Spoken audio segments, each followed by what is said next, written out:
진짜 중요한 것은 하나님의 The 마음입니다. important thing is God's heart. 그런데 성막에는 참 많은 하나님의 마음이 담겨져 있습니다. The tabernacle contains so much of God's heart. 만약에 여러분이 죄에 다시 빠지게 되면 여러분 마음이 죽어갈 If 것입니다. you fall into sin again, your heart starts to die. 그때 어떻게 됩니까? Then what do you do then? 구멍에 가서 물로 씻어야 Then 됩니다. you go to the water laver and wash in water. 뭡니까? What is water? 바로 하나님의 말씀을 It 이야기합니다. is the word of God. 예수의 피가 날 온전히 하셨지. Jesus' blood perfected 예수의 me. 피가 날 영원히 씻었지. Jesus' blood washed me forever. 예수 나를 영원히 온전케 했지. And Jesus perfected me 나는 forever. 거룩하지. I have been made holy. 이 말씀을 다시 대하면서 마음에 다시 소망을 얻고 쉼을 얻는 And as you plant this word back in your heart, then your heart gets led back to hope.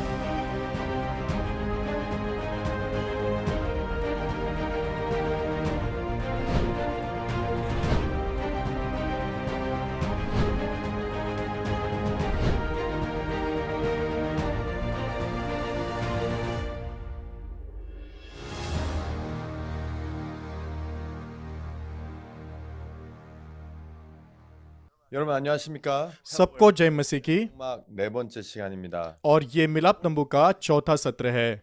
지금까지 성막에 대해서 이야기를 했었는데요. अब तक हम मिलाप तंबू के विषय में चर्चा करते आए हैं 이렇게 이야기 같이 나눈 것처럼 성막에는 하나님의 마음이 담겨져 있습니다. और जैसे मैंने अब तक आपसे बात की, मिलाप तंबू में परमेश्वर का मन है 신 데는 여러 가지 하나님의 뜻과 이유가 있습니다. और बहुत सारे कारण और उद्देश्य और इच्छा है जिसके द्वारा परमेश्वर ने मिलाप तंबू को बनाया। 나와서 십계명을 받았을 때 और जब इजराइल लोग मिस्र देश से बाहर आए और उन्होंने 10 आज्ञाओं को पाया, 이제 죄를 범하고 죄인이 되었는데 उन्होंने पाप किया और वो लोग पापी बन गए। 죄인과 함께 거하실 수 없었기 때문에 लेकिन क्योंकि परमेश्वर पापियों के साथ नहीं रह सकता, 이스라엘 백성을 떠나시든지 아니면 이스라엘 백성을 다 멸하시든지 이제 하셔야 됐었습니다. और इसका मतलब परमेश्वर ने इजरायलियों के पाप की समस्या को सुलझाना है या तो फिर उनको त्याग देना है। 또 이야기해서 लेकिन फिर मूसा ने परमेश्वर से कहा, परमेश्वर ऐसा नहीं हो सकता, 그래서 इसलिए परमेश्वर ने मिलाप तंबू को बनाया। 백성 가운데는 죄가 많았지만 그 성막은 거룩하게 만들어서 하나님 그 성막 안에 계실 수 있었던 것입니다. हालांकि जो इजरायली लोग थे उनमें बहुत सारे पाप थे, लेकिन मिलाप तंबू पवित्र था, इस वजह से परमेश्वर मिलाप तंबू में रह सका। 백성을 떠나시지 않아도 되고 멸하시지 않아도 될 수 있도록 하기 위해서 성막을 만든 것이 있고요. और इसलिए परमेश्वर ने मिलाप तंबू को बनाया और उसका कारण ये था कि परमेश्वर इजरायलियों को नाश नहीं करना चाहता था, 이게 어떤 법도 주시지 않았기 때문에 क्योंकि 10 आज्ञाएं आने से पहले परमेश्वर ने मनुष्य को व्यवस्था नहीं दी थी। 죄가 성립되지 않았죠. और क्योंकि पहले व्यवस्था नहीं थी, इसलिए पहले पाप की दोष भावना भी नहीं थी। 법이 들어오면 이제 죄를 이제 성립시키고 이제 죄가 정죄되기 때문에 사람들이 죄인이 되기 시작하죠. पर क्योंकि व्यवस्था आई और अभी पाप भी आया और लोग पाप के कारण दोष भावना में गिरकर पापी बन गए। 이스라엘 백성들이 죄를 씻기 위해서 이제 성막에 찾아가서 이제 그곳에 번제단 안에서 죄를 이제 씻는 그런 일들을 하기 위해서 성막이 존재했었죠. तो अभी ये इजरायली लोग जो पापी बन गए हैं, उन्हें मिलाप तंबू के पास जाना है और वो लोग पाप बलि देकर होम वेदी के इधर पाप बलि चढ़ाते हैं ताकि उनके पाप धोए जा सके। 그래서 머리 안수하고 और हर बार जब वो पाप करते थे तो वो लोग निर्दोष बकरी या मेमना लेकर आते थे और उसके सिर पर हाथ रखते थे, 괴물을 잡아서 और फिर याजक उस बलिदान को लेता था The offering. 그리고 죽인 다음에 और उसको मार डालने के बाद 그리고 그 제물의 피를 단불에 바르고 उसके लहू को वेदी के सिंगों पर लगा देता था 땅에 버리고 그 다음에 제물에 있는 기름을 이제 태우면 이제 그 사람들의 죄가 씻어지는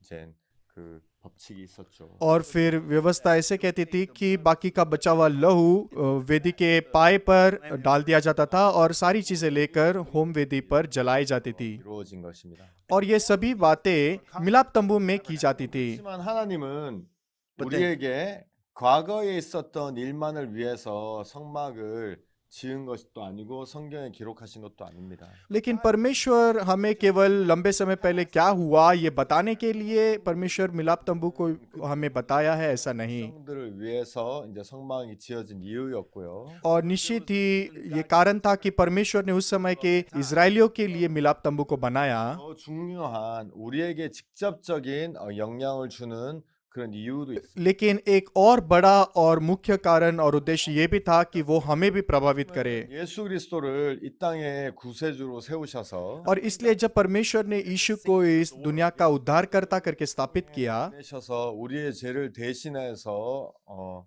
십자가 못 박혀 돌아가시게 하셔서 और परमेश्वर ने यीशु मसीह को हमारी जगह पर पाप के कारण बलिदान होने लगाया 는 그런 일을 하시기 위해서 하나님 오랫동안 준비하셨죠. और बहुत लंबे समय से परमेश्वर ने बहुत सारी चीजों की तैयारी की ताकि यीशु मसीह हमारे लिए बलिदान हो सके। 29절을 보면 세례요한이 예수를 보면서 보라 세상 죄를 지고 하는 하나님의 어린 양이로다라고 얘기했습니다. और इसलिए यूहन्ना के 1 अध्याय के 29 वचन में लिखा है, दूसरे दिन उसने यीशु को अपनी ओर आते देखकर कहा, देखो यह परमेश्वर का मेमना है जो जगत का पाप उठा ले जाता है। 세례요한은 어린 양이라고 예수님을 표현했을까요? और दुनिया में बहुत सारे जानवर है, तो फिर यूहन्ना बपतिस्मा दाता ने यीशु मसीह को परमेश्वर का मेमना क्यों कहा? 이제 그 번제단 앞에서 죄를 지은 사람들의 죄를 씻기 위해서 क्योंकि लंबे समय पहले मिलाप तंबू के समय में लोग मिलाप तंबू के पास में जाकर वो लोग उनके पापों के लिए बलिदान चढ़ाते थे 양이 그 사람을 위해서 대신 죽는 일들이 있었죠. और फिर वो उनके हाथ को बकरे पर मेमने पर रखते थे और फिर उस मेमने को मार डालते थे उनके पाप के जगह। 사람들의 죄를 위해서 대신 죽는 부분에 대해서 굉장히 익숙하고 성경을 대하는 우리 또한 굉장히 익숙해야 할 것입니다. और इसलिए इजरायली लोग मेमना पाप बलि करके चढ़ाया जाता है इस बात से परिचित थे और ये बात बाइबल में भी परिचित थी। 또의 어떤 그 우리 죄를 위해서 돌아가시는 그 부분을 우리에게 설명하시기를 원하셨죠. इसलिए परमेश्वर व्यक्त करना चाहता था कि यीशु मसीह किस प्रकार से हमारे पापों को धोएगा इस मिलाप तंबू के द्वारा।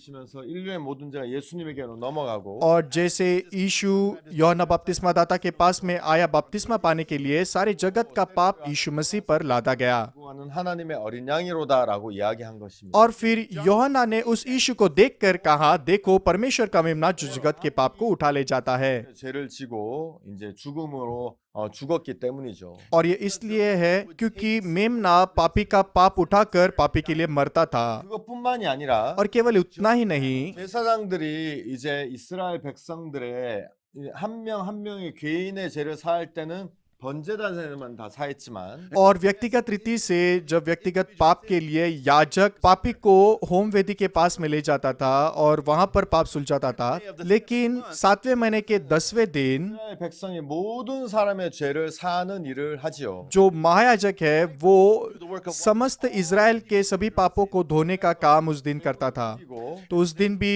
बलिदान को मार डाला जाता था 성소, 이 법궤가 있는 성소에 들어가서 और उसके बाद वो उसके लहू को लेकर परम पवित्र स्थान में प्रवेश करता था 으로 말미암아 और फिर वहां पर वो 7 बार लहू को छिड़कता था 이스라엘 백성의 모든 죄를 한 번에 씻는 일을 하는데 और फिर इज़राइल के सभी लोगों के सभी पापों को एक ही बार में समाप्त करता था।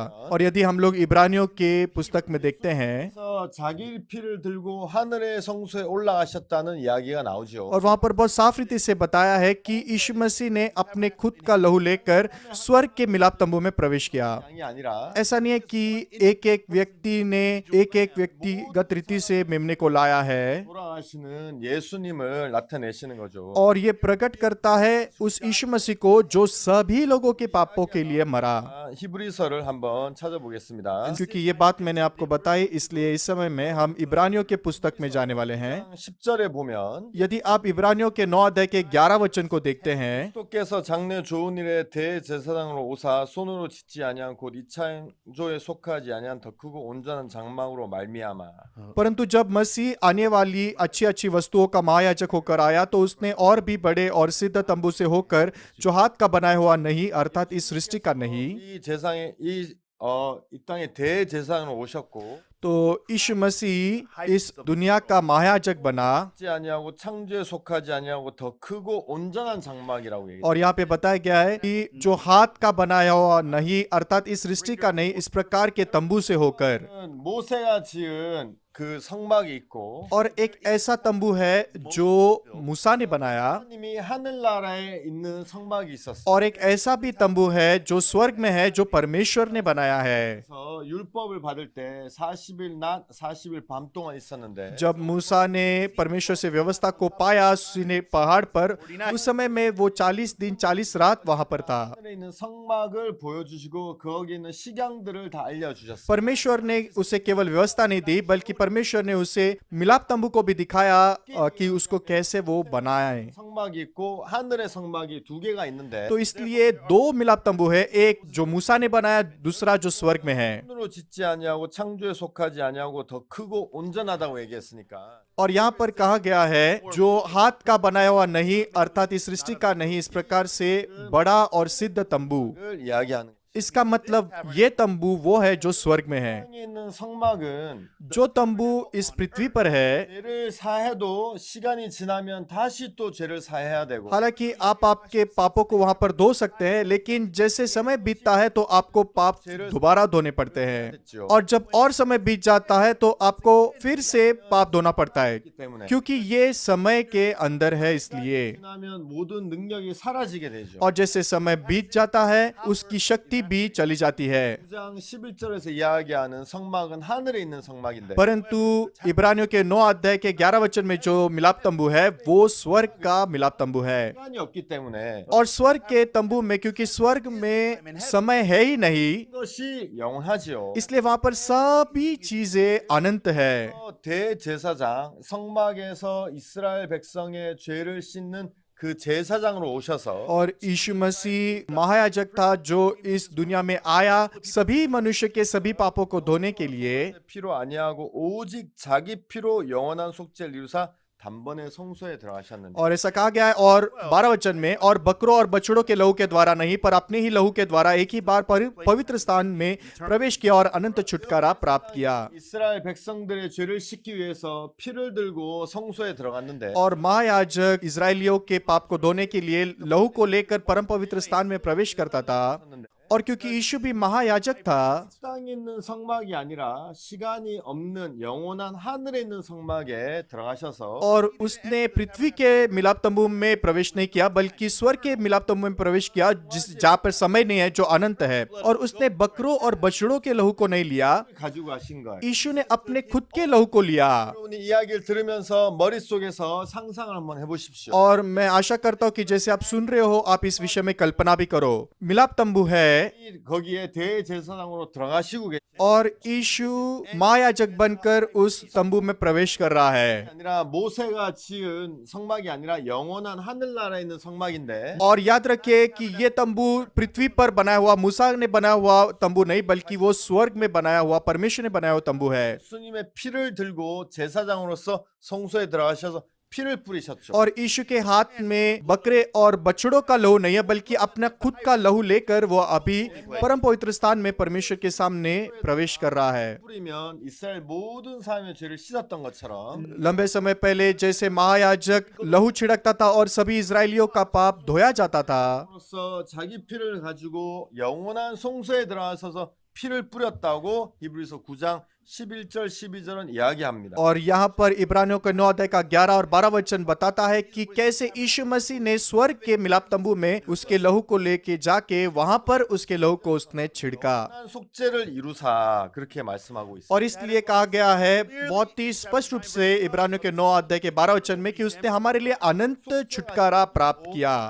ये बस कोई भी छुटकारा नहीं है बल्कि ये अनंत छुटकारा है। 그래서 그들은 그냥 송아지나 염소나 양이 아닌 예수님을 제물로 써야 했었고 और इसका मतलब उस छुटकारे को पाने के लिए वो बकरे या बछड़े का या मेमने का लहू इस्तेमाल नहीं कर सकता, इसलिए उसने अपने लहू का इस्तेमाल किया। 뿌리셔야 됐고 और वो इस पृथ्वी के मिलाप तंबू का इस्तेमाल नहीं कर सकता, इसलिए वो अपने लहू को लेकर उस स्वर्ग के मिलाप तंबू में जाकर वहां पर उसने अपने लहू को छिड़का। 능력이 없어지지만 और क्योंकि ये पृथ्वी समय से बंधी हुई है और समय बहता रहता है, इसलिए यहाँ पर छिड़का हुआ लहू और पाप बलि वो भी खत्म हो जाता है, बीत जाता है। 영원한 속죄를 이루신 거예요. लेकिन जब वो वहां पर स्वर्ग में अपने लहू को छिड़कता है, वहां पर समय नहीं है और वो अनंत है, इसलिए हमारा छुटकारा भी अनंत छुटकारा प्राप्त किया हुआ है। 이 히브리서 9장 11절 12절 부분을 우리에게 이해시키기를 원하신 इसलिए मिलाप तंबू के विषय में लिखे गए वचन के द्वारा वो हमें बताना चाहता है कि इब्रानियों की पुस्तक में क्या बताया गया है। 음악이 없었다면 히브리서 9장에 있는 이 말씀을 이해하기가 좀 어려웠을 수도 있어요. मैं निश्चित ही हूँ कि अगर पृथ्वी पर मिलाप तंबू नहीं होता तो फिर इब्रानियों के 9 अध्याय को समझना बहुत मुश्किल हो जाता 못할 수도 있을 거예요. और लोग समझ नहीं पाते थे कि क्यों वो वहां पर जा रहा है और क्यों वो अपने लोगों को वहां पर छिड़क रहा है। 구원을 정확하게 설명하기 위해서 구약 시대 성막을 통해서 어떻게 인간의 죄를 짓고 사람들의 죄를 씻었는지를 우리에게 보여주고 있는 거예요. और इसलिए हमें उस उद्धार को समझाने के लिए जो यीशु मसीह ने हमारे लिए तैयार किया है, इसलिए परमेश्वर ने मिलाप तंबू के विषय में बताया और मिलाप तंबू में यीशु मसीह ने प्रवेश करने के विषय में बताया।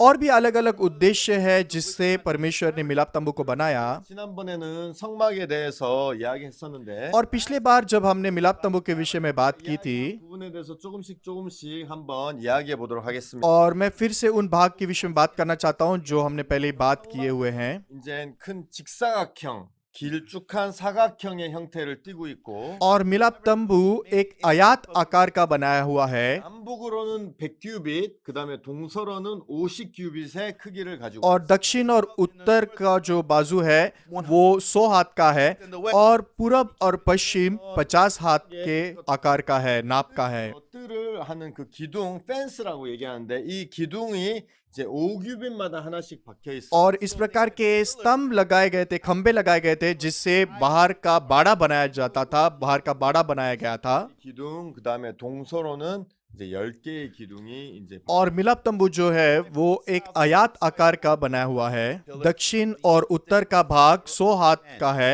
और पूरब और पश्चिम 50 हाथ का है। 세마포 천이었죠. और इस खंभों के साथ में सूक्ष्म सनी का कपड़ा लगाया हुआ था। 들은 광야에서 살았고 굉장히 많은 사람이 같이 살았기 때문에 और क्योंकि वो लोग हमेशा यात्रा करते थे, इसलिए 성경에 봐도 그들이 물 때문에 많이 어려움을 당하는 부분이 나오고 물 때문에 마음이 상하고 물 때문에 막 하나님께 원망하고 그런 부분이 많이 나온 걸 보면 그 많은 백성들이 쓸만한 물이 넉넉지 못했을 거예요. और आप देख सकते हैं कि बहुत बार इजरायली लोग पानी के विषय में शिकायत करते थे, तो हम देख सकते हैं कि बहुत सारे लोग होने के वजह से वो लोग हमेशा पानी की कमी का सामना करते थे। 살지 못했을 거예요. और मैं निश्चित हूँ कि वो लोग हमेशा पानी को बचाने की कोशिश करते थे और हमेशा पानी बचा कर रखना चाहते थे। इसलिए 한 명은 깨끗한 옷을 입고 한 명만 더러운 옷을 입으면 금방 표가 나지만 क्योंकि अगर 100 लोगों में से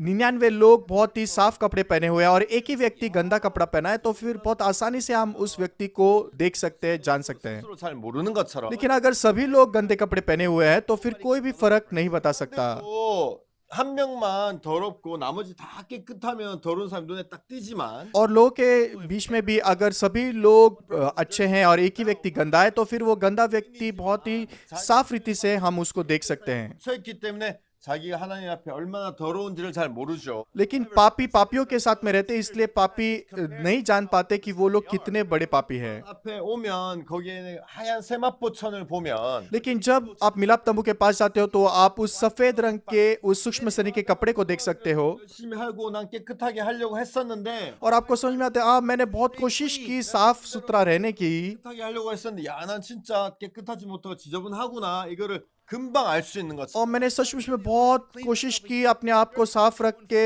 गंदा नहीं होने के लिए। लेकिन जब मैं उस सफेद रंग के सूक्ष्म सनी के कपड़े के सामने जाता हूँ, मैं जान सकता हूँ कि मैं कितना गंदा हूँ। लोग परमेश्वर की धार्मिकता को नहीं जानते, इसलिए 난 쟤보다 선해 난 도둑질 안 했어 이렇게 하면서 자기가 깨끗하다고 생각하는 वो लोग अपने खुद होकर अच्छाई करने की कोशिश करते हैं और वो लोग अपने आप को दूसरों से तुलना करने की कोशिश करते हैं कि मैं इससे बेहतर हूँ, मैं उससे बेहतर हूँ, मैं अच्छा हूँ। आपने कितना भी अच्छा जीवन क्यों ना जिया हो, 앞에 서면 लेकिन यदि आप परमेश्वर के धार्मिकता के सामने खड़े रहते हो तो 더러운 누더기 같죠. तो हमारे सबके कपड़े बहुत ही गंदे घिनौने वस्त्र बन जाते हैं। 자기를 보지 않기 때문에 나름대로 깨끗하고 괜찮고 선하고 착하다고 생각하는 것이지. लेकिन लोग अपने आप को परमेश्वर के सामने नहीं देख पाते कि वो लोग कैसे हैं, इसलिए वो लोग नहीं सोचते कि वो लोग गंदे हैं। 나를 비추어 보면 लेकिन यदि आप परमेश्वर के सामने खड़े रहते हो और उसकी धार्मिकता आपको प्रतिबिंबित होती है, तो 어떤 사람임을 발견하고 आपको समझ में आएगा कि मैं परमेश्वर के धार्मिकता से दूर एक गंदे घिनौने पापी के समान हूँ। 의를 받아들일 수 있는 것이죠. और तब आप परमेश्वर के सामने जाकर तब आप परमेश्वर की धार्मिकता को पा सकते हो। 못하는 이유가 और वो कारण कि क्यों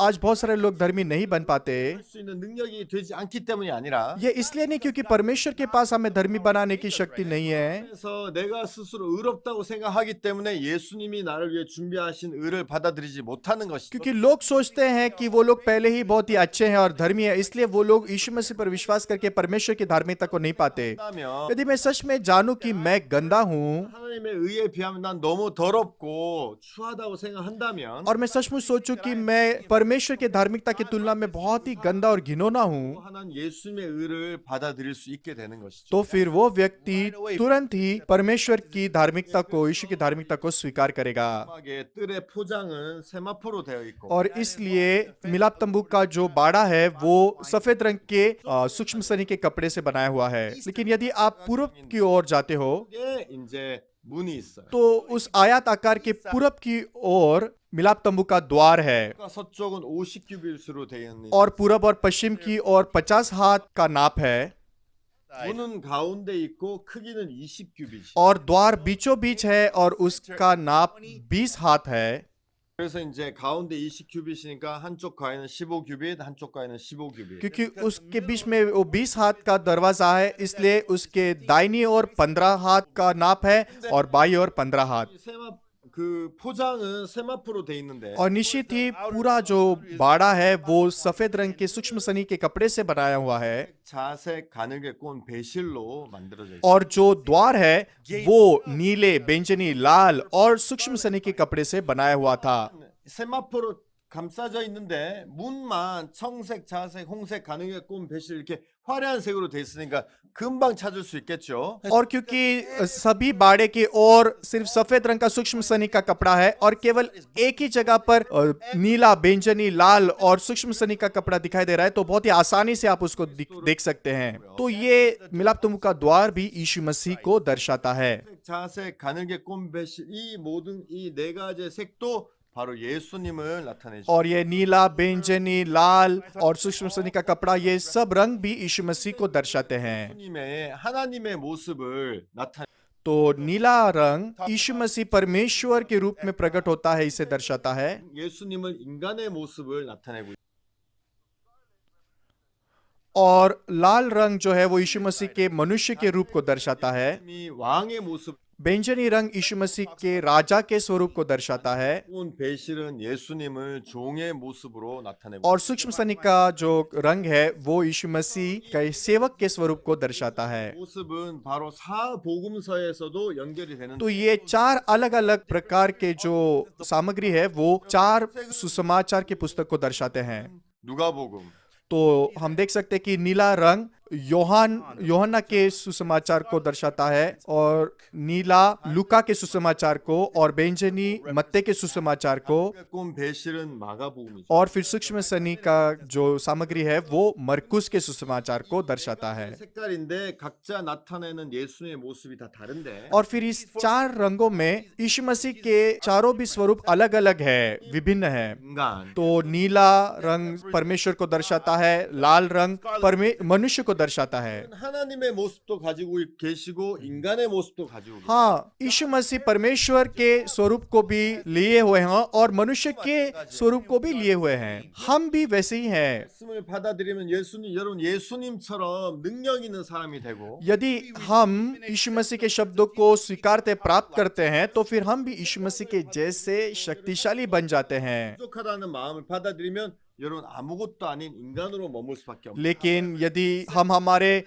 गंदे और व्यर्थ विचारों को स्वीकार करके जीते तो फिर हम कुछ भी नहीं कर सकने वाले बहुत ही गंदे घिनौने मनुष्य बनकर ही रहेंगे। यदि हम परमेश्वर के मन को स्वीकारेंगे तो फिर हम धर्मी यीशु के जीवन को जिएंगे। 그다음 여러분은 더러운 죄인밖에 되지 않는 거예요. लेकिन यदि हम यीशु मसीह के धार्मिकता को नहीं स्वीकारते तो फिर हम गंदे घिनौने मनुष्य के धार्मिकता को लेकर ही जी सकते हैं। 이렇게 지난번에 공부했던 것을 좀 이렇게 정리해 보는 시간에서 제가 깊게 이야기하지 않겠습니다. मैं इसमें गहराई से नहीं गया हूं क्योंकि हमने इस विषय में पहले ही अध्ययन किया हुआ है। 이게 꼰 배실은 종을 나타내죠. तो हम देख सकते हैं कि बेंजनी रंग परमेश्वर के यीशु मसीह के राजा और राजकीय स्वरूप को दर्शाता है और सूक्ष्म सनी का जो कपड़ा है वो सेवक को दर्शाता है।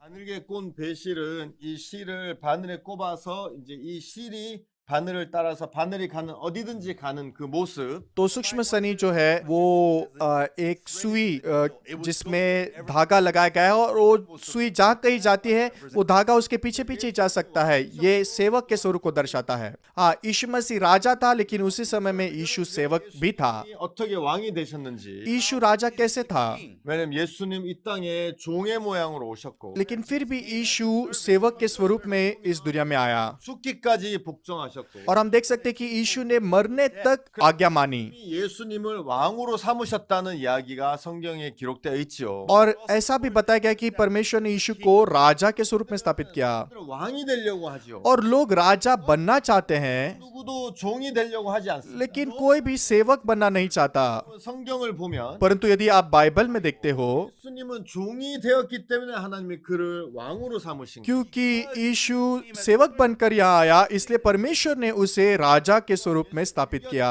यीशु कुछ भी करना चाहता हो, 종처럼 예수님 무엇이든지 하실 수 있으셨지만 यीशु जो चाहिए वो कर सकता था, लेकिन एक सेवक के समान 아무것도 예수님이 뜻대로 하시지 않으셨고 बिल्कुल एक सेवक के समान उसने अपने खुद की इच्छा के अनुसार कुछ भी नहीं किया। 하시는 부분도 예수님의 의견이 아니라 하나님의 의견을 종처럼 따르셨죠. हाँ, यीशु क्रूस पर चढ़ना ये उसकी इच्छा नहीं थी बल्कि उसने सेवक बनकर परमेश्वर की पिता की इच्छा को पूरा किया। 왕으로 세우신 것을 성경에서 읽을 수 있지요. और इसलिए आप पढ़ सकते हो कि इसलिए परमेश्वर ने उसे मनुष्य का राजा और सभी सृष्टि के राजा के स्वरूप में स्थापित किया। प्रियो, क्या आप राजा बनना चाहते हो तो फिर पहले आपने सेवक बनना चाहिए। 가장 첫 번째 특징은 뭐냐면 और सेवक की एक विशेषता क्या है? 혹시나 여러분의 의견이나 여러분의 주관이 무너져야 되고 आपकी इच्छा, आपकी लालसा, आपका उद्देश्य सब टूट जाना चाहिए 생각이 버려져야 돼. और आपने आपका तरीका, आपके सोच को फेंकना है और तब आप 하나님을 통해서 왕처럼 무엇이든지 할 수 있는 놀라운 삶으로 변화될 수 있는. तब परमेश्वर आपको बदल सकता है एक अद्भुत राजा के स्वरूप में। 네가 하고 싶은 대로 다 하지요. क्यों? क्योंकि राजा जो चाहिए वो कर सकता है, 왕이 되고 싶어 하지. इसीलिए लोग राजा बनना चाहते हैं। 되려고 하는 사람들은 왕이 될 수 없어. लेकिन जो लोग राजा बनना चाहते हैं वो लोग राजा नहीं बन सकते। 의지가 없고 लेकिन जो सेवक होता है उसके पास में उसकी स्व इच्छा कुछ भी नहीं होती। 이거 해라 그럼 이거 하고 저거 하라면 저거 하고 이제 가 쉬어라 그럼 쉬고. यदि उसका मालिक खा तो खाता है, मालिक कहता है तू विश्राम कर तो विश्राम करता है। 왕처럼 세우시는 줄 아십니까? आप जानते हो कब परमेश्वर हमें राजा के रूप में स्थापित करता है? 아니에요. उस समय नहीं जब आप राजा बनना चाहते हैं, जब आपके पास में आपकी खुद की इच्छा है और जब आप जैसा चाहे वैसे करना चाहते हैं, तब परमेश्वर राजा स्थापित करता है। ऐसा नहीं, 처럼 여러분을 다 버리고 बल्कि जब आप यीशु मसीह के समान खुद को फेंक देते हो, आपके सोच को फेंक देते हो, 그때 예수님이 비로소 여러분을 왕으로 세우시는 거예요. तो जैसे उसने यीशु के साथ किया वैसे आपको भी वो राजा के रूप में स्थापित करेगा। 나타내는 문 네 가지 색깔 잠깐 이야기해봤어요. तो मैंने बहुत ही संक्षेप में 4 रंग और 4 सामग्री के विषय में बात की जो यीशु को दर्शाते हैं। और फिर जब आप मिलाप तंबू के अंदर प्रवेश करते हो, 제일 먼저 보이는 게 이제 번제단이에요. जैसे ही आप उस द्वार में प्रवेश करते हो, सबसे पहले आपको होम बलि की वेदी दिखाई देगी। 저는 많이 이야기하지 않겠지만 मैं होम बलि की वेदी के विषय में ज्यादा बात नहीं करूंगा, लेकिन 제 마음에 가장 은혜스러운 부분 और होम वेदी के विषय में सबसे अनुग्रहकारी बात जो मैं जानता हूँ वो ये है, 이 성막은 다 하나님에 의해서 만들어지는데 ये पूरा मिलाप तंबू परमेश्वर की इच्छा के अनुसार बनाया गया था। 성막에 있는 재료, 성막에 있는 크기, 성막에 있는 모든 것은 다 하나님의 마음에 의해서 이제 만들어지는 것이. और सभी सामग्री, उसके आकार, उसका नाप, सब कुछ परमेश्वर की इच्छा के अनुसार बनाया गया था। 하나님이 의도를 가지고 이제 만드신 거예요. इसलिए ये सभी चीजें परमेश्वर के धार्मिकता को दर्शाते हैं। 여기에 보면 번제단 있는데 और यहाँ पर हमारे पास होम वेदी है। 죄를 씻는 곳이죠. ये वो जगह है जहाँ पर आप आपके पाप धोते हो। 근데 번제단의 규격이 가로가 5규빗, 세로가 5규빗. और उसकी जो चौड़ाई है वो 5 हाथ है, उसकी जो लंबाई है वो भी 5 हाथ है। 숫자도 다 하나님이 이제 하나님의 마음을 담고 있는데 बाइबल में संख्या में भी परमेश्वर का मन है। 여러분들도 아마 아실 거예요. 이 5라는 숫자는 바로 은혜를 나타내요. और बहुत लोग पहले से ही जानते होंगे कि 5 अंक ये परमेश्वर के अनुग्रह को दर्शाता है। 뭐 가로는 5규빗, 세로는 3규빗이 아니라 네 가로 세로 다 내 모든 변이 5규빗으로 돼 있어요. और हम देख सकते हैं कि होम वेदी जो है वो 5 हाथ फिर 3 हाथ इस प्रकार से नहीं बनाई गई है, बल्कि उसकी चौड़ाई, उसकी लंबाई सब 5 हाथ की है। इसका मतलब आप जहां कहीं भी क्यों ना हो, जिस दृष्टिकोण से आप देखो वो 5 हाथ की ही है। 말미암아 이루어지는 거예요. क्यों? क्योंकि पापों की क्षमा केवल अनुग्रह से ही मुमकिन है। 여러분, 은혜라는 것은 तो इसलिए प्रियो, अनुग्रह 무엇을 한다면 은혜가 되지 않아요. ये आप जो किए हैं इसके द्वारा आपको अनुग्रह नहीं मिलता। 굉장히 좋은 시계를 줬는데 उदाहरण के लिए समझो मैंने पास्टर टेरी को बहुत अच्छी घड़ी दी। 테리 목사님이 저에게 아이고 이거 너무 고마운데 아이고 막 돈은 없는데 제가 100불 드릴게요. समझो क्योंकि ये बहुत ही महंगी घड़ी है और वो कह रहा है कि मुझे बहुत ही बुरा लग रहा है, मेरे पास पैसे नहीं, कि कम से कम मैं $100 दे देता हूँ। और अगर मैं वो $100 स्वीकारता हूँ तो फिर वो अनुग्रह नहीं हो सकता। अनुग्रह मतलब 100% मुफ्त। 여러분이 잘해서 복을 받는다면 그 은혜가 아니에요. यदि आप अच्छा करके आशीष पाते हो तो फिर वो अनुग्रह नहीं, बल्कि वो ऋण है। 때문에 복을 주는 거기 때문에 대가예요. क्योंकि मैंने अच्छाई की इसलिए मुझे आशीष मिली, इसलिए वो ऋण है। 그렇기 때문에 복을 받지 못한다면 그것도 역시 대가예요. और यदि मैं अच्छा नहीं करूं इसलिए मुझे आशीष नहीं मिलती, इसलिए वो भी ऋण है या कर्जा है। परंतु अनुग्रह, 하든지 못하든지 여러분과 상관없이 하나님이 그냥 주시는 게 은혜예요. यदि आप अच्छा करो या बुरा, उसके बावजूद परमेश्वर आपको देता है, फिर वो अनुग्रह बनता है।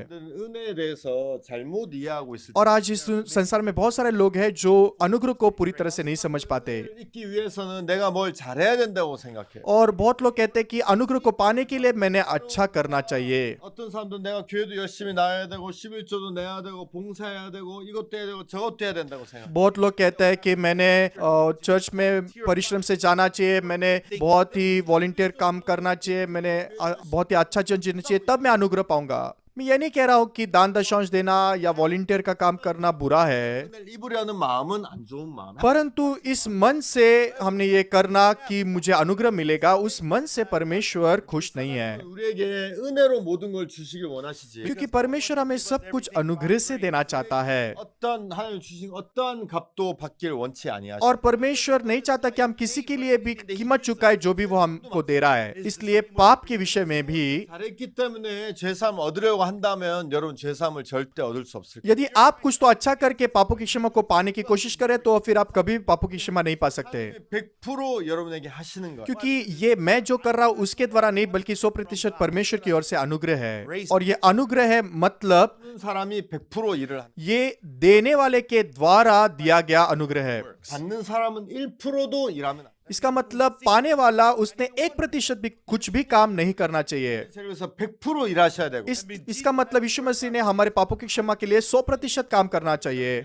그것은 은혜가 될 수 없어요. और अगर आप 1% भी उसके लिए काम करते हो तो फिर वो अनुग्रह नहीं रहता। 열심히 해서 구원을 받으려고 और लोग, बहुत सारे लोग उद्धार को बहुत ही परिश्रम से पाने की कोशिश करते हैं 구원을 받으려고 하는 और वो पूरी कोशिश करते हैं व्यवस्था को पालन करने के लिए ताकि उनको उद्धार मिल सके। 구원을 받는다면 그 은혜가 될 수. लेकिन यदि आप उसके द्वारा उद्धार पाए हो तो फिर ये अनुग्रह नहीं है। 하나님의 규격을 가로 5규빗 세로 5규빗으로 만드셨어요. इसलिए परमेश्वर ने होम वेदी को 5 हाथ और 5 हाथ का बनाया। 그래서 봐도 다 5규빗이에요. चारों कोनों से जब हम देखते हैं वो 5 हाथ ही है। 여기서 봐도 5규빗, 저쪽에서 봐도 5규빗. आप इस दृष्टिकोण से देखो, उस दृष्टिकोण से देखो, वो 5 हाथ ही है। 구원은 무조건 은혜라는 것을 우리에게 이야기하시죠. और ये हमें बता रहा है कि उद्धार केवल अनुग्रह से ही है। 지난 시간에 이런 이야기를 했었죠. हमने इस विषय में भी पिछली बार बात की थी, 이 부분에게 좀 넘어가겠습니다. इसलिए हम अभी आगे बढ़ेंगे। 이제 그 번제날 넘어가면 물두멍이 나옵니다. जब आप होम वेदी को पार करते हो तो वहां पर पीतल की हौदी है। 물두멍은 이제 제사장들이 이제 그 번제 그 죄를 씻는 제사를 드리고 성막에 들어가기 전에 이제 손을 씻는 부분. तो पीतल की हौदी वहां रहती थी, क्योंकि याजक मिलाप तम्बू में प्रवेश करने से पहले वहां पर अपने हाथ पैर धोते थे उस पानी से। 이제 번제를 드리고 죄를 씻었지만 손에 뭔가 좀 이렇게 물 뭐 더러운 것이 묻었을 때 이제 거의 씻는 거예요. और वो लोग पाप बलि चढ़ाने के बाद उनके हाथ खराब हो जाते थे, गंदे हो जाते थे, इसलिए अपने हाथों को धोते थे। क्योंकि जब आप मिलाप तंबू के अंदर प्रवेश करते हो, 라도 이제 더러운 것이 묻어 있으면 죽임을 당하게. यदि आप थोड़े से भी गंदे हो तो फिर आप मर जाओगे। 여러분이 여기서 가장 깊게 생각하셔야 될 부분은 और यहाँ पर आपने गहराई से सोचने की बात यह है कि 있냐는 것이죠. ये पीतल की हौदी के अंदर क्या है। 피입니까? 물입니까? वहां पर लहू है या फिर पानी है। 죄를 씻는데 사용이 되는데 निश्चित ही लहू पाप को धोने के लिए इस्तेमाल किया जाता है, 피가 아니라 물이 담겨 있어요. लेकिन यहाँ पर पीतल की हौदी में लहू नहीं बल्कि पानी है। 받고 부족해서 죄에 빠지기도 하고 हाँ, हमको उद्धार पाना होता है, लेकिन हमारे अंदर अभी भी कमी है, इसलिए हम लोग पाप में गिरते हैं। 기도 합니다. हमें चाहिए या नहीं, लेकिन फिर भी हम लोग पाप में गिर जाते हैं। 하기 위해서 예수님이 다시 돌아가셔야 되는 것이 아니라 लेकिन उस पाप को धोने के लिए अभी यीशु को फिर से मरने की जरूरत नहीं है, 물로 씻는다고 돼 있어요. और वहां पर पीतल की हौदी के पानी से उन्हें धोना है। ये पानी क्या बताता है? 물은 바로 하나님의 말씀을 이야기하죠. पानी परमेश्वर के वचन को दर्शाता है। 죄를 범했다고 했어요. समझो मैंने दोबारा पाप किया, 다시 양심의 가책이 왔을 때 और निश्चित ही जब मेरे मन में मुझे फिर से विवेक बुद्धि में दोष महसूस होता है, 것이 아니라 यीशु मसीह को फिर से जाकर क्रूस पर मरने की जरूरत नहीं है, बल्कि बाइबल में जो परमेश्वर का वचन है वो देखकर, 영원한 숙제를 이루셨지. हाँ सही है, यीशु मसीह ने मेरे पापों को सर्वदा के लिए धो दिया है। 나를 왜 영원히 십자가에 못 박혀 돌아가셨지. हाँ, बाइबल में इब्रानियों की पुस्तक में लिखा है कि यीशु मसीह मेरे पापों के लिए मरकर उसने सर्वदा के लिए वो पाप धो दिए हैं। 자유롭게 되는 거죠. तो फिर वचन के द्वारा फिर से मेरा मन पाप से स्वतंत्र होता है। 회개 기도를 해서 죄를 씻으려고 하는데 तो बहुत सारे लोग पश्चाताप की प्रार्थना करते हैं उनके पापों को धोने के लिए, 죄를 씻는 능력이 없습니다. लेकिन प्रार्थना में हमारे पापों को धोने की शक्ति नहीं है। 피 외에는 어떤 것도 씻을 수 없다는 것을 여러분이 아셔야 되는 거예요. आपने जानना चाहिए कि यीशु मसीह के लहू को छोड़ और कुछ भी हमारे पापों को धो नहीं सकता। 뚜멍의 재료는 लेकिन जिस सामग्री से ये पीतल की हौदी बनाई गई है, 사막에서 숭든 여자들의 거울로 만들어졌어요. वो वहां पर काम करने वाली स्त्रियों के आईनों से बनाया गया है। 노신데 तो वो पीतल से बनाया गया था।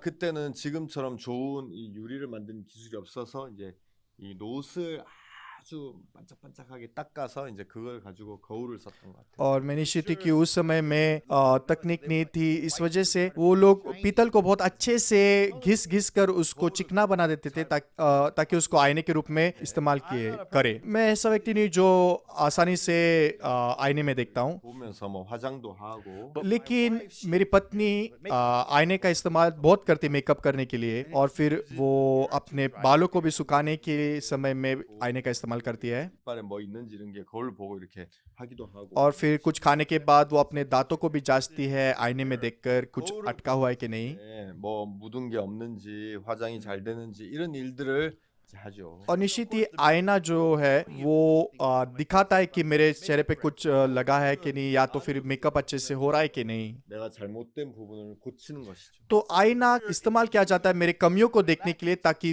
वो ठीक किया जा सके। प्रियो, आत्मिक जीवन, 여러분을 보는 건 신앙이 아닙니다.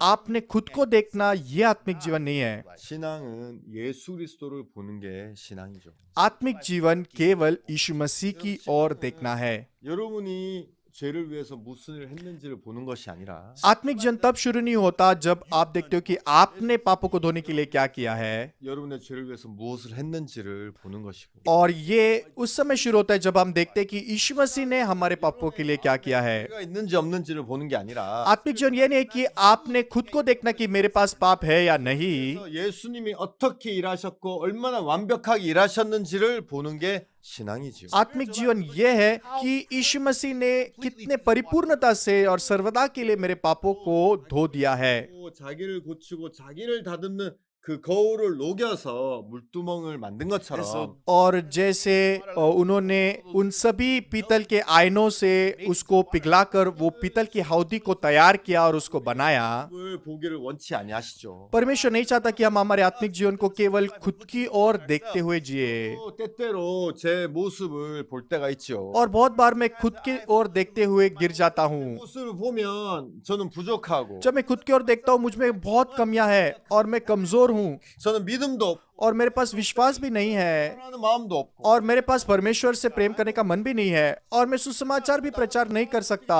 일을 할 수 있어. और फिर मेरे जैसा व्यक्ति कैसे क्या परमेश्वर का काम कर सकता है? 가질 때가 많이 있어. और बहुत बार मेरे पास इस प्रकार का मन आता है। 성경 말씀을 보면 लेकिन यदि आप बाइबल की ओर देखते हैं, 말씀은 다르게 이야기하는 बाइबल पूरे अलग रीति से प्रकट करती है। 능력 주신 자에서 내가 모든 걸 할 수 있다. बाइबल कहती है कि मैं मसीह यीशु के द्वारा जो मुझे सामर्थ प्रदान करता है मैं सब कुछ कर सकता हूँ। बाइबल कहती है कि नहीं, तुम सब कुछ कर सकते हो। 때로 나는 돈이 없잖아, 가난하잖아, 아무것도 없잖아. और बहुत बार मेरे पास में पैसे नहीं रहते, मुझे ऐसा लगता है कि मैं गरीब हूँ, मैं कुछ नहीं कर सकता। 뭐라고 얘기한? लेकिन जब मैं बाइबल को देखता हूँ, यीशु क्या कहता है? नहीं, तुम गरीब नहीं हो, 모든 걸 가진 사람이야. तुम ऐसे हो जिसके पास सब कुछ है 그걸 부유하게 하는 사람. और तुम बहुतों को अमीर बनाने वाले हो। 뭔지 아십니까? आप जानते हो अद्भुत बात क्या है? 나는 저 혼자서 사는 것이 아니라 내 안에 계신 예수 그리스도와 함께 살아가고 있죠. मैं मेरे खुद के द्वारा नहीं जी रहा हूँ, बल्कि मैं उस यीशु के द्वारा जी रहा हूँ जो मेरे मन में जीवित है। हाँ, मैं कमजोर हूँ, मुझ में कमियां हैं, 나와 함께 계시면 나를 도우시고 나 함께 하시죠. लेकिन यीशु मेरे साथ है और वो मेरी मदद कर रहा है। 그러나 그런 사람이 아니지만 मैं ऐसा व्यक्ति नहीं हूँ जिसके पास बहुत पैसे हैं। 함께 하면서 내가 할 수 없는 많은 일들을 할 수 있어. मेरे पास वो यीशु है जो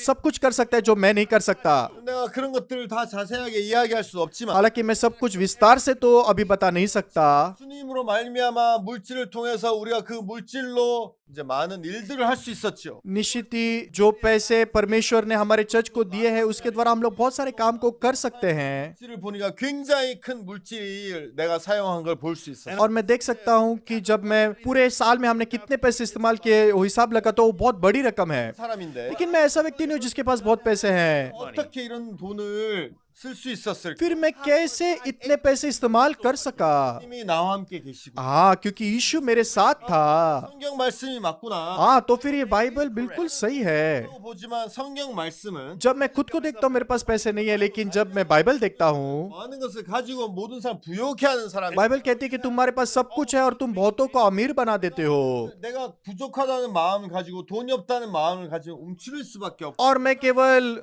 मेरे खुद में कैद रहकर रह जाता हूँ जब मैं सोचता हूँ कि मेरे पास में कुछ नहीं है, मैं गरीब हूँ। 모든 걸 가졌어. लेकिन जब मैं सोचता हूँ कि मेरे पास सब कुछ है और यीशु मसीह मेरे साथ है, तो फिर चलो हम बाहर जाते हैं, यीशु मसीह के साथ हम आगे बढ़ेंगे। 이렇게 하면 진짜 생각지도 못한 데서 주님이 물질을 주시고 채우시는 걸 볼 수 있죠. और आप देख सकते हैं कि परमेश्वर आपको वो सब कुछ दे रहा है जिसकी आप कल्पना भी नहीं कर सकते। 오늘 여러분에게 등대에 대해서 이야기하려고. मुझे क्षमा कीजिए कि मैं आपसे सोने के दीपस्तंभ के विषय में बात करना चाहता था, दीवट के विषय में। 시간이 너무 많이 가고. लेकिन जैसे हम पहले के बातों के विषय में बात कर रहे थे, बहुत लंबा समय गुजर गया। 등대 얘기 이제 조금 남았지만 좀 해보도록 하겠습니다. हालांकि बहुत ही छोटा समय बाकी है, कम समय बाकी है, लेकिन मैं आपके साथ सोने के दीवट के विषय में बात करूंगा। 읽어볼게요. यदि आप निर्गमन के 25 अध्याय को और 31 वचन को देखते हो, 너는 정금으로 등대를 쳐서 만들되 그 밑판과 줄기와 잔과 꽃받침과 꽃을 한 덩이로 연하게 하고 फिर चौके सोने की एक दीवट बनाना, सोना डलवा कर वह दीवट पाए और डंडी सहित बनाया जाए, उसके पुष्पकोश, गांठ और फूल सब एक ही टुकड़े के बने। 나오게 하되 그 세 가지는 이 편으로 나오고 그 세 가지는 저 편으로 나오게 하며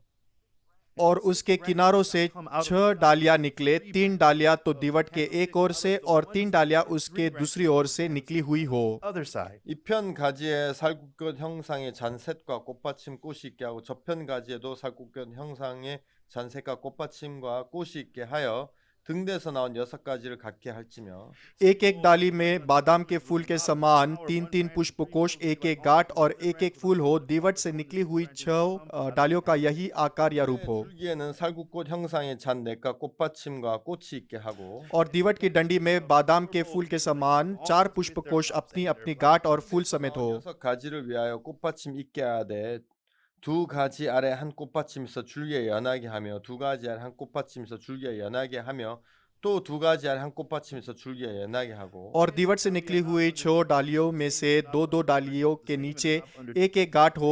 वे दीवट समेत एक ही टुकड़े के बने हुए हो। 꽃받침과 가지를 줄기에 연하게 하여 전부를 정금으로 쳐 만들고 उनकी गांठें और डालियां सब दीवट समेत एक ही टुकड़े की हो। चोखा सोना डलवा कर पूरा दीवट एक ही टुकड़े का बनवाना 두어 앞을 비추게 하며 और 7 दीपक बनवाना और दीपक जलाए जाए कि वे दीवट के समान सामने प्रकाश दे। Over against it. 그 불집게와 불똥 그릇도 정금으로 만들지니 उसके गुलतराश और गुलदान सब चोखे सोने के हो। 모든 기구를 정금 한 달란트로 만 वह सब इन समस्त सामान समेत किकार भर चोखे सोने का बने। 산에서 내게 보인 식양대로 할지니라. और सावधान रहकर इन सब वस्तुओं को उस नमूने के समान बनवाना जो तुझे इस पर्वत पर दिखाया गया है। 굉장히 많은 하나님의 마음을 담아 두셨는데 다 이야기할 수는 없지만 और निश्चित ही मैं सोने के दीवट और वो सभी चीजों के विषय में बात नहीं कर सकता जो परमेश्वर ने मिलाप तंबू में रखे, 이야기해 보겠습니다. लेकिन जब भी मेरे पास समय मिलेगा मैं आपसे वो बातों के विषय में भी बताऊंगा। 성경에서 뭐라 그러냐면 정금 한 달란트로 만들라고 해요. और बाइबल बताया गया है कि ये जो सोने का दीवट है एक तोड़े के एक टुकड़े से, एक ही टुकड़े से बनाया गया है। 우리가 요즘 쓰는 단위로 보면 한 34kg 정도 돼요. और एक तोड़ा जो है वो लगभग 33 किलो होता है। 한 34kg 된 한 덩어리를 보신 적 있습니까? आपने कभी भी 33 किलो के सोने के एक ही टुकड़े को, एक ही ऐसे टुकड़े को देखा है? 큰 금덩어리를 이제 본 적이 없어요. मैंने व्यक्तिगत रीति से 33 किलो का इतने बड़े सोने के टुकड़े को नहीं देखा है। 이제 뭐 반지나 이런 것도 별로 좀 안 좋아하고 और Because I'm मैं क्योंकि पुरुष होने की वजह से शायद से मैं अंगूठी या इस प्रकार के सोने के जेवर के विषय में नहीं सोचता और मेरे पास सोने के विषय में ऐसी कोई विशेष दिलचस्पी नहीं है। 크기 얼만큼 되냐 이게 저기 뭐 34kg인데 크기 얼만큼 될까 전 되게 궁금하더라고요. और मैं बहुत ही उत्सुक था ये सोचने के लिए कि 33 किलो का ये सोने का एक ही टुकड़ा ये कितना बड़ा और कितना वजनदार होगा, 더 작으냐 और ये एक फुटबॉल के आकार का होगा या उससे छोटा होगा। 모르겠습니다. 근데 제가 볼 때 제가 죽을 때까지 정금 34kg를 한 덩어리를 이렇게 보기는 좀 쉽진 않을 것 같아요. और मैं निश्चित नहीं हूँ, लेकिन मुझे ऐसा लगता है कि मैं मरने के दिन तक इस प्रकार के 33 किलो के सोने के टुकड़े को कभी भी नहीं देख सकूंगा। 뭐냐면 정금 한 달란트를 가지고 망치로 쳐가지고 만드는 거예요. लेकिन यहाँ पर एक विशेषता क्या है कि ये इस एक ही टुकड़े को पीट पीट कर मार मार कर दीवट बनाया गया है। 한 달란트를 모아 가지고 तो आप एक तोड़े सोने का टुकड़ा लेते हो 그다음에 꽃받침, 등잔 이런 걸 다 따로 만들어 और 가지고 असलियत में डंडी और डालियां सब अलग अलग बनाई जाती है, लेकिन 틀에다 넣고 붓고 뭐 그렇게 하잖아요. क्योंकि फिर आप उसका एक ढांचा बनाओगे और उसमें सोना पिघला कर आप डालकर उसको आसानी से बना सकते हो, 다 동일하게 나오고 꽃도 그렇고 이제 등잔도 그렇고. क्योंकि आप एक अच्छा ढांचा बनाकर उसमें अगर आप सोने को पिघला कर उसमें डाल दो तो बहुत अच्छे से उसका आकार बनकर वो बनाया जा सकता है। 그 부분 접합하면 등대를 만드는데 그러면 훨씬 쉽지 않을까 저는 그렇게 한번 생각해 봤어요. और मैंने इस विषय में सोचा कि उसको अगर पिघलाकर एक ढांचा बनाकर उसमें डालकर अगर बनाया जाए तो बहुत ही आसानी से बनाया जा सकता था। 그렇기 때문에 और लेकिन मैं सोने को पीट कर या सोने को ऐसा आकार देकर बनाना कैसा होता है मैं नहीं जानता, 근데 저는 모르겠어요. और हो सकता है कि पीट पीट कर उसको आकार देना आसान हो भी सकता है, मैं नहीं जानता असलियत में। 그 한 덩어리를 쳐가지고 메인 중간에 이제 줄기를 내고 그다음에 가지 셋을 내고 그다음에 쳐가지고 꽃을 만들고 꽃받침을 만들고 등잔을 만드는 거는 이렇게 만들어서 붙이는 것보다는 더 어렵겠다는 생각은 했어요. लेकिन मैं व्यक्तिगत रीति से सोचता हूँ कि उसको पीट करके उसको फिर से आग में डाल के फिर से निकाल कर फिर से पीट के फिर उसका फूल बनाकर फिर उसकी डंडी बनाकर ये आसान नहीं होगा। 4kg가 되는데 तो ये जो सोने का टुकड़ा है वो 33 किलो का टुकड़ा है। 오홀약과 부살레의 손에 쥐어져서 तो अहुलियाब और बसलेल जब उसको बना रहे थे 이제 망치로 이제 그걸 쳐가지고 만들잖아요. तो उन्होंने हथौड़ा लेकर उसको पीटना शुरू किया। 금은 어디서 났겠어요? तो फिर वो कहाँ से आया है? 그래서 금 34kg짜리를 캔 건 아닐 거예요. तो उन्होंने बस उसको जमीन से खोद कर निकाला नहीं होगा। 출애굽기 35장에 보면 यदि आप निर्गमन के 35 अध्याय को देखते हो तो वहाँ पर क्या लिखा गया है? See there? 35장 21절 22절을 한번 읽어볼게요. हम 35 अध्याय के 21 और 22 वचन को पढ़ेंगे। 2. 무릇 마음이 감동된 자와 무릇 자원하는 자가 와서 성막을 짓기 위하여 그 속에서 쓸 모든 것을 위하여 거룩한 옷을 위하여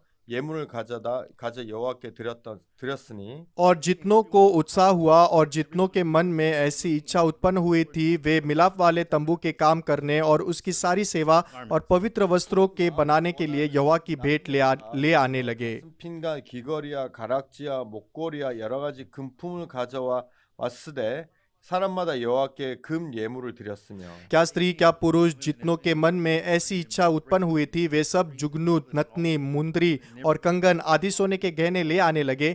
इस भांति जितने मनुष्य यहोवा के लिए सोने की भेंट के देने वाले थे वे सब उनको ले आए। तो जब इस्राएल लोगों ने सुना कि वो लोग मिलाप तंबू बनाने वाले हैं 그러면 뭐 배지, 핀, 그다음에 뭐 귀걸이, 반지 이제 이런 것들을 이제 모세 앞에 가져왔죠. तो ये लोगों ने सुना और उन्होंने उनके जुगनू नतनी मुंदरी और कंगन आदि सोने के गहने को वो लेकर आने लगे। 드리는 것이죠. तो स्त्री और पुरुष उनके जेवरात उनको गहने उनको देने लगे। 반지로 쓰였던 금, 귀걸이로 쓰였던 금, 그다음에 뭐 가슴핀으로 쓰였던 금, 여러 가지 이제 뭐 그 장식용 이런 금들을 모아서 तो वो लोग अंगूठी से सोना लेकर कंगन से सोना लेकर जुगनू नतनी सबसे सोना लेकर उसको पिघलाते थे। 하나로 모아가지고 이제 이 불에다가 녹여가지고 और ये सभी सोना इकट्ठा करके वो लोग भट्टी में उसको डालकर पिघलाते थे 덩어리에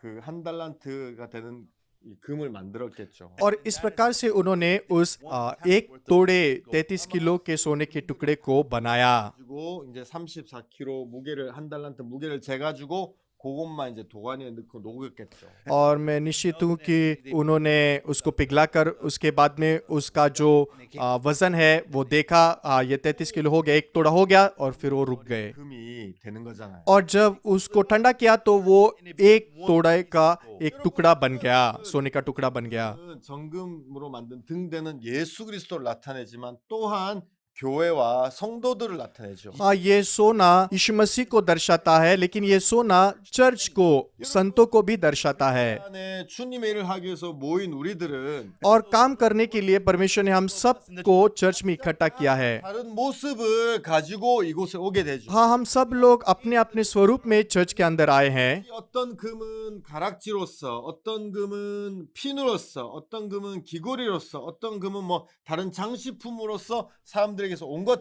और जैसे सोना एक जगह पर अंगूठी के रूप में, एक जगह पर नथनी के रूप में, एक जगह पर कंगन के रूप में था, लेकिन वो सब जब इकट्ठा हुए 이 등대를 만드는 것이 아니라 तो एक एक सोने के गहने को लेकर सोने का दीवट कभी भी बनाया नहीं जा सकता, 도가니 안에서 녹여져서 बल्कि वो सब कुछ इकट्ठा करके जब भट्टी में डाला जाता है 원래 특정이나 이런 모든 것들이 다 녹아져서 하나의 덩어리가 되는 거예요. उनके सब की विशेषताएं पिघलाए जाकर उसको एक ही सोने के टुकड़े में पिघलाया जाता है। 로 그것을 막 때려가지고 하나님이 기뻐하시는 정금 등대의 모습을 만들어 나가는 것이죠. और फिर औलियाब और बसलाल ने हथौड़ा लेकर उसको पीट पीट कर ऐसे स्वरूप में बनाया जिससे परमेश्वर प्रसन्न है। 이런 일들을 한다는 마음이 제 마음에 많이 들었어요. और मेरे पास सचमुच मन है कि यही वो काम है जो चर्च हमारे जीवन में करता है। 사역자들 많은 형제 자매들은 다 다른 모습, 다 다른 마음,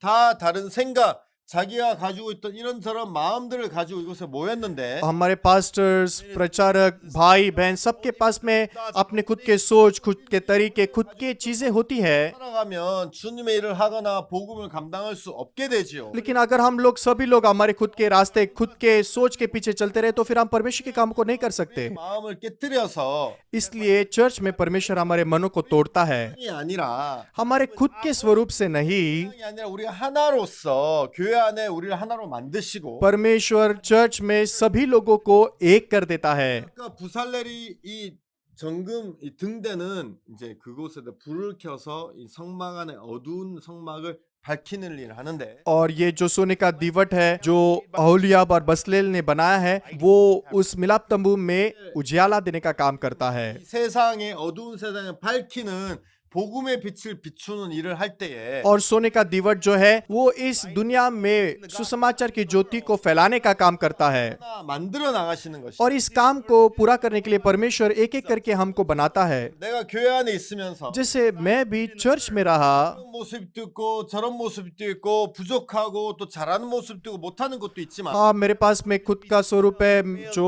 मैं अच्छा करता हूँ, कभी बुरा करता हूँ, कभी कामयाब होता हूँ, कभी नाकामयाब होता हूँ। 하시고 लेकिन परमेश्वर मेरे खुद के स्वरूप से कुछ करने में खुश नहीं है, 버리고 내 생각을 버리고 और वो चाहता है कि मैं मेरे सोच, मेरे मन को फेंकूं। 주님이 나를 하나하나 만들어 나가시는 걸 볼 수 있죠. और जब मैं मेरे मन को चर्च के मन के साथ एक करता हूँ तभी परमेश्वर मुझे बनाता है और मेरा इस्तेमाल करता है। 하나님이 나를 이끌어 나가시고 하나하나 만들어 और परमेश्वर मुझे ऐसा बना रहा है और चला रहा है ताकि मैं इस पृथ्वी पर, इस दुनिया में उजियाला दे सकूं। 이렇게 잘 표현을 잘 못하겠지만 हालांकि मैं इस विषय में आपको बहुत अच्छे से समझा नहीं सका हूँ, 그 부분이 저의 마음에는 되게 은혜로웠어요. लेकिन परमेश्वर का ये मन मेरे लिए बहुत ही अनुग्रहकारी है। 모습 저는 그럴 때가 있었거든요. और कभी कभी मैं लोगों के स्वरूप को देखता हूँ, हाँ ये मेरे जैसा ही है, 진짜 좋은 걸 가지고 있어요. हाँ ये इस व्यक्ति में एक बहुत अच्छी खूबी है, ओ ये बहुत ही अच्छे से बात करता है, 진짜 이 성경을 많이 알아. ओ इस व्यक्ति को बाइबल बहुत अच्छे से मालूम है। 우리가 가진 이런 특성을 통해서 나타나시는 것이 아니라 परमेश्वर हमारे पास जो ये विशेषता है उसके द्वारा प्रकट नहीं होता। 녹아져서 하나님과 하나가 되어서 परमेश्वर हमें पिघलाकर हमें एक कर देता है, 우리를 하나님이 만들기 원하시는 모양으로 만들어 나가시는 और परमेश्वर हमें उस स्वरूप में बना रहा है जो वो चाहता है, उसे पसंद है। 꽃받침으로 어떤 지체는 꽃으로 어떤 지체는 가지로 어떤 지체는 등잔으로 이렇게 하나하나 만들어 나가시는 것이죠. और इसलिए परमेश्वर किसी को फूल, किसी को जो डाली, किसी को डंडी, इस प्रकार से बना रहा है। 목사로 세우셨습니다. परमेश्वर ने मुझे एक पास्टर के स्वरूप में स्थापित किया है, 사격이 있고 목회를 하길 원했기 때문에 목사로 선 것이 절대 아닙니다. लेकिन फिर भी मैं पास्टर इसलिए नहीं हूँ क्योंकि मैं चाहता था या तो फिर मैं योग्य हूँ, 만들어 가셨습니다. इसलिए क्योंकि इस प्रकार से परमेश्वर ने मुझे बनाया। 어떠한 자격 조건도 가지지 못했는데 और मेरे पास पास्टर बनने के लिए कोई भी गुण या कोई भी खूबी नहीं थी, 마음을 무너뜨리시고 लेकिन परमेश्वर ने मेरे मन को पूरी तरह से तोड़ दिया। 나를 의지하고 살았던 세월을 진짜 고통 속에 보내게 하시면서 और जैसे मेरे खुद के सोच, मेरे खुद की इच्छा से जीवन जीते हुए मैंने बहुत ही तकलीफ, बहुत ही पीड़ा से होकर जीवन को बिताया। 로 만들어 나가시는 걸 볼 수 있죠. और मैं देख सकता हूँ कि अभी परमेश्वर मुझे थामे रखकर मुझे जैसा वो चाहता है वैसे इस्तेमाल करना चाहता है। 당신의 종으로서 서기에 부족함이 없도록 계속해서 만들어 나가시고 계시고 और इसलिए परमेश्वर निरंतर मुझे बना रहा है ताकि मेरे अंदर परमेश्वर के मूल्यवान सेवक के रूप में कोई भी कमियां नहीं रह सके। 부족함이 없도록 주님께서 완벽하게 만들어 나가시는 걸 볼 수 있죠. और मैं देख सकता हूँ कि परमेश्वर मुझे परिपूर्ण सोने का दीवट बना रहा है जो इस अंधकार भरी दुनिया में सुसमाचार की ज्योति फैलाए। 여러분에게 다 이야기할 수 없지만 और मैं सटीकता से बता नहीं सकता परमेश्वर कैसे हमारे जीवन में काम कर रहा है, 지금도 나를 이끌고 계시고 लेकिन मैं बता सकता हूँ कि अभी भी परमेश्वर मुझे चला रहा है। 나를 만들어 가고 계시는 것이 너무 감사하고 और मैं बहुत धन्यवादित हूँ कि आज के दिन में भी परमेश्वर मुझे अभी भी बना रहा है। 내 마음이나 내 부족함이나 내 연약함과 상관없이 और पहले मेरे पास में कैसा स्वरूप था, मुझ में कितने कमियां थी, ऐसा समय था जब मैं पूरी तरह से हार गया। ऐसा समय था जब मेरे पास बहुत सारी मुश्किलें थी। 계속해서 만들어 나가시는 것을 볼 때 감사한 거예요. लेकिन मैं बहुत धन्यवादित हूँ जब मैं देखता हूँ कि परमेश्वर निरंतर मेरे अंदर नया मन बनाता है। मैं आशा करता हूँ कि इस बात को आप स्मरण रखो। 가지고 있는 좋은 부분, 잘하는 부분을 자꾸 나타내려고 하면 하나님과 계속 부딪히실 겁니다. और यदि आप निरंतर आपकी अच्छाई को प्रकट करने की कोशिश करोगे तो आप परमेश्वर के साथ टकराओगे। 써야 되고 आपने टूट जाना चाहिए। 이 다른 모양의 금들이 하나가 되어서 और जैसे ये अलग अलग सोने के टुकड़े एक हो जाते हैं 그 한 덩어리가 되어서 올리압과 부살렐이 쳐나가듯이 और पहले वो लोग एक बन जाते हैं और फिर बसलेल और अहोलियाब उसको पीट पीट कर बनाते हैं। 이런 생각이나 이런 것들은 다 무너지고 और आपके पास में क्या सोच है, आपके पास क्या मन है, वो सब टूट जाना चाहिए। 하나님께서 여러분을 만들어 나가신 और आपने जाना चाहिए कि परमेश्वर आपको बनाना चाहता है। 쓰시기에 합당한 모습으로 परमेश्वर आपको ऐसे स्वरूप में बनाना चाहता है जहां पर वो आपके लिए काम कर सके। 노력해야 될 필요도 없고 और इसमें आपको कुछ भी कोशिश करने की जरूरत नहीं है 한다고 걱정할 필요도 없어요. और आपको चिंता भी करने की जरूरत नहीं कि ये हो नहीं सकता। 이 아름답게 만들어 나가서 क्यों? क्योंकि परमेश्वर आपको बहुत ही सुंदर स्वरूप में बना रहा है। 부족함이 없도록 여러분을 만들어 나가실 것을 믿으시게 됩니다. और मैं आशा करता हूँ कि आप विश्वास करोगे कि परमेश्वर आपको सोने का दीवट बना रहा है जो इस अंधकार भरी दुनिया में सुसमाचार की ज्योति फैलाए। हमारे पास इतना ही समय था, इसलिए हम यहीं पर समाप्त करेंगे। 주셔서 대단히 감사합니다. अंत तक सुनने के लिए बहुत बहुत धन्यवाद।